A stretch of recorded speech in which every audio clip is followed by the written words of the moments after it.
वटपौर्णिमेला काही नाही केलं तरीही चालेल, पण गाईला खाऊ घाला फक्त ही एक वस्तू. ही वस्तू खायला दिल्यामुळे आपल्या 7 पिढ्यांचं दारिद्र्य नष्ट होऊन आपली किती कठीणातील कठीण इच्छाही पूर्ण होणार आहे. वटपौर्णिमेच्या दिवशी तुम्ही सकाळपासून संध्याकाळपर्यंत कधीही गोसेवा जी आहे ती करू शकतात.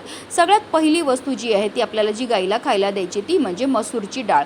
1 वाटी मसूरची डाळ घ्यायची, त्यामध्ये आपल्याला 1 चमचाभर तूप टाकायचं आहे आणि या मिश्रणाला एकत्रित करायचं आहे आणि अशी ही मसूरची डाळ जी आहे ती आपल्याला गाईला खायला द्यायची आहे.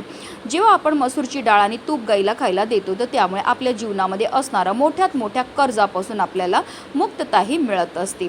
किंवा जर तुमच्या घरामध्ये खूप पैसा आहे पण सुखच नाही, तर तुम्हाला काय करायचं आहे, घरामध्ये सगळ्यात पहिली चपाती जी आहे ती गाईकरता तयार करायची. त्या चपातीवर थोडंसं तूप लावायचं आणि 1 गुळाचा खडा ठेवायचा. अशी ही गोडपोळी आपल्याला गाईला खायला द्यायची. किंवा तुम्ही अगदी हिरवा चारासुद्धा गाईला खायला देऊ शकता. यामुळे आपल्याला सर्व दोषापासून मुक्ती मिळते.